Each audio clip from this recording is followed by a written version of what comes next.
আসসালামু আলাইকুম। ভারত চরমভাবে ধেয়ে আসছে বাংলাদেশের দিকে যুদ্ধ করতে। বাংলাদেশ কি প্রস্তুত? তিনটা প্রশ্ন থাকছে আজকের এই ভিডিওতে। কেন ভারত এই মুহূর্তে বাংলাদেশকে চরম ভয় পাচ্ছে? বাংলাদেশকে কেন তারা সনাতনী হিন্দু কার্ড এটা ব্যবহার করছে? শুধু এই ইসকন এবং সনাতনীদের জন্য ভারত বাংলাদেশের উপর এই ধরনের ন্যাক্কারজনক ঘটনা ঘটাতে চাচ্ছে? তো আমরা প্রথমে যদি আলোচনা করি যে সনাতনী বিষয়টা নিয়ে তারা কেন এত উঠে পড়ে লেগেছে, আর মূলত কোন কারণে ভারত বাংলাদেশকে নিয়ে এত ভয়, পেছনে আসলে কোন জিনিসটা সেটা আপনাদেরকে একটু পরেই জানিয়ে দেব।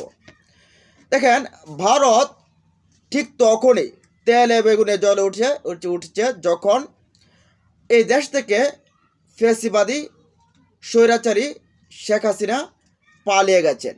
আওয়ামী লীগ যখন পালিয়ে গেছে, ঠিক দীর্ঘ 15-16 বছরের যে ভারতের একটা দাস ছিল, সেই দাসটা যখন এই দেশের জনতার অভ্যুত্থানের ফলে পালিয়ে যায়, ঠিক সেই মুহূর্তে যে সুযোগ সুবিধাটা পাওয়ার কথা ভারত, সেই সুযোগ সুবিধা থেকে বঞ্চিত হওয়ার কারণেই কিন্তু তারা তেলে বেগুনে জ্বলে ওঠে। তারপর বিভিন্নভাবেই কিন্তু দেখছেন আপনারা যে আওয়ামী লীগকে কীভাবে ফিরিয়ে আনা যায়, সেই কাজটা কিন্তু এই ভারত সরকার করছে, কিন্তু কোনো কাজে লাগেনি। সর্বশেষ তারা হিন্দু সনাতনী ইসকন এই যে কার্ডটা আছে, এই কার্ডটা তারা ব্যবহার করছে। এটা দিয়ে তারা দেশের ভেতরে একটা উশৃঙ্খল পরিবেশ তারা তৈরি করেছে। তারা বলছে বাংলাদেশে হিন্দুদেরকে নির্যাতন করা হচ্ছে, অথচ দেখেন এই চিন্ময় কৃষ্ণকে যখন গ্রেফতার করা হয় রাষ্ট্রদ্রোহিতার কারণে, তখন দেশের ভেতরে ভারতের ইন্ধনে দেশকে অস্থিতিশীল করার জন্য এই সনাতনীরা, এই ইসকনরা কিন্তু বিভিন্ন দিকে হামলা করতে থাকে, মসজিদ ভাঙতে থাকে। তারপরে একজন আইনজীবী আলিফকেও হত্যা করে তারা। সর্বশেষ এই যখন চিন্ময় কৃষ্ণ এদের প্রভুকে যখন গ্রেফতার করে, এই বিষয়টাকে নিয়ে ভারত সীমান্তে হাক ডাক শুরু করে। এমনকি তারা আমাদের যে সিলেটের যে সুতার কান্দিয়া রাখা যে এই অবস্থানটা রয়েছে, সেই দিক থেকে তারা বাংলাদেশে ঢুকে পড়তে চায়, তারা বাংলাদেশকে দখল করতে চায়, বাংলাদেশকে তারা নিয়ে নেবে, এরকম একটা অবস্থায় বোঝায়। তো মূলত তার পেছনের মূল কারণ হচ্ছে হিন্দু কোথায় নিধন হচ্ছে না হচ্ছে সেটা আসলে তাদের বিষয় না। তাদের বিষয় হচ্ছে আমরা যেভাবে চুষে খাতাম বাংলাদেশ থেকে, সে খাওয়াটা বন্ধ হয়ে গেছে, যার কারণে তাদের যখন খাওয়া বন্ধ হয়ে গেছে, এখন তারা মানতে না পেরে কোনভাবে কার্ড খেলা যায় সে কার্ডটা তারা খেলতে ব্যস্ত ছিল। সর্বশেষ তারা ইসকন কার্ডটাকে প্রয়োগ করেছে, সেই জায়গাটা থেকেও তারা ব্যর্থ হয়েছে। এখন সীমান্তে তারা হামলা করতে চায়। এখন প্রশ্ন হচ্ছে যে সীমান্তে তারা, আমরা জানতে পারলাম যে বেশ 35,000 নাকি সেনাও তারা রিজার্ভ এনেছে সেখানে। তারপরে হামলার জন্য নাকি RSS বিজেপি তারাও নাকি প্রস্তুতি নিয়েছে, সীমান্তে বাংলাদেশের ভেতরে ঢুকে পড়বে। ইতিমধ্যে বাংলাদেশ কিন্তু প্রস্তুতি নিয়ে রেখেছে। এখন আপনাদেরকে বলি যে আসলে মূল কাহিনীটা কোন জায়গায়। মূল কাহিনী সনাতনী নির্যাতন না, কারণ সারা পৃথিবী জানে মণিপুরে তারা কিভাবে সনাতনীদেরকে, বলতে এই সনাতনীরা সংখ্যালঘুদেরকে হামলা করছে, কিন্তু সারা পৃথিবী জানে তাদের এই নির্যাতনের কথা। তারা সেখানে সে বিষয়টা নিয়ে কথা বলে না, ভারতীয়রা কথা বলে না। এখন মূল কাহিনী হচ্ছে এই হিন্দু নিধন বা সনাতনী বা ইসকন কার্ড আসল কার্ড না।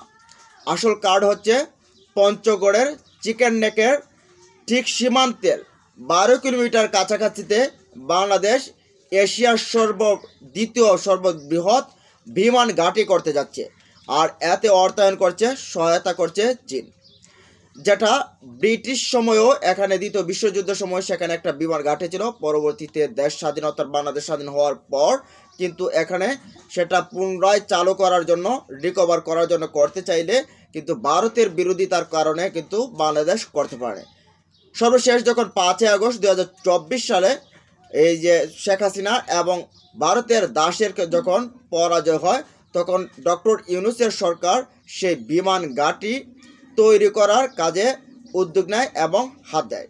আর এতে করে ভারত তেলে বেগুনে জ্বলে ওঠে। তারা ভাবছে, তারা এমনিতে চীনের উপস্থিতি যদি কোথায় দেখে বেসামরিকভাবে তারা কিন্তু ভয়ে কুঁচকে যায়। তারা ভাবছে যদি এখানে সামরিকভাবে যদি এই শক্তিটা এই জায়গাটায় কাজ করে তাহলে আমাদের অবস্থা খুব বেহাল দশা।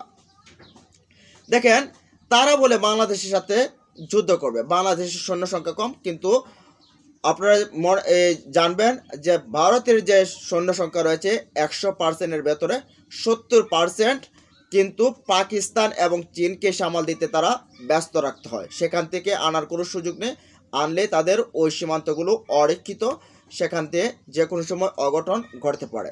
আর যে 30% যে তাদের সৈন্য রয়েছে সেই 30%-এর ভেতরে রিজার্ভ রয়েছে। তারপর এই ভারতের ভিতরে যে কিছু বিচ্ছিন্নতাবাদী রয়েছে, যারা শান্তিকামী, স্বাধীনতাকামী, যারা বিভিন্ন রাজ্যগুলো স্বাধীনতা চায়, তাদেরকে ট্যাকল দিতে তাদের এই সেনাবাহিনীগুলোকে প্রয়োগ করতে হয়। এখন তারা যদি ইচ্ছে করেও ভারত এবং চীন সীমান্ত থেকে বাংলাদেশের দিকে সেনা নিয়ে আসা তাদের পক্ষে সম্ভব না। আবার যে রিজার্ভ যে সৈন্যরা রয়েছে, রিজার্ভ সৈন্যদেরকেও সেখানে এই সীমান্তে এসে কাজ করার সম্ভব না। তো এখানে টেনশনের তেমন কোনো কারণ নেই, কারণ ভারত রাষ্ট্র বড় হতে পারে, তাদের সামরিক শক্তি বেশি হতে পারে, তবে তারা 100% সামরিক শক্তি বাংলাদেশে ব্যবহার করার কোনো উপায় নেই। তারপর বাংলাদেশে যদি 18 কোটি ধরেন বা 20 কোটি ধরেন, জনগণ প্রত্যেকেই নিজ দেশের জন্য, নিজ ভূখণ্ডের জন্য নিজেরা মরে হলেও যুদ্ধ করতে রাজি। এই জায়গাটা থেকে কিন্তু ভারত পিছিয়ে, ভারত তারা নিজেরাই লেগে যায়, এবং তারা যদি তাদের এমনকি তাদের যদি সেনাও যুদ্ধের ময়দানে আসে, অনেকে যুদ্ধের ময়দান থেকে পালিয়েও যেতে পারে, এমনটাও অবস্থা জানা যাচ্ছে। যেমন ভয়ে পাকিস্তানের সাথে তারা থাকে। পাকিস্তানের যে সাধারণ জনগণ রয়েছে তারা মনে করে ভারতীয়দের বিরুদ্ধে যুদ্ধ করা তাদের ইমানি দায়িত্ব। আর সেই জায়গাটা থেকে ভারতের এমনকি যুদ্ধফ্রন্ট থেকে পালিয়ে আসারও সম্ভাবনা রয়েছে। সো এই জায়গাটা থেকে বাংলাদেশ আসলে তাদের যে বেশি সামরিক শক্তি, বেশি মানুষ, বেশি সৈন্য, এগুলো দেখে ভয় পাওয়ার কোনো কারণ নেই। আর মূলত হিন্দু কার্ড, ইসকন কার্ড, সনাতনী কার্ড, এগুলো কোনো ফ্যাক্ট না। ফ্যাক্ট হচ্ছে বাংলাদেশের সামরিক শক্তি বৃদ্ধি, বাংলাদেশের এই যে পঞ্চগড়ের কাছাকাছি বিমান ঘাঁটি, এটা আরও তো অনেকগুলো কৌশল রয়েছে যেগুলো আসলে প্রকাশ করা হয় না।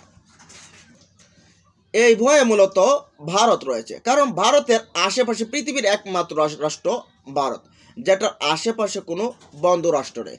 পুষ্কা একটা নেপালও কিন্তু তাদেরকে টাইম দেয় না। তো এই জায়গাটা থেকে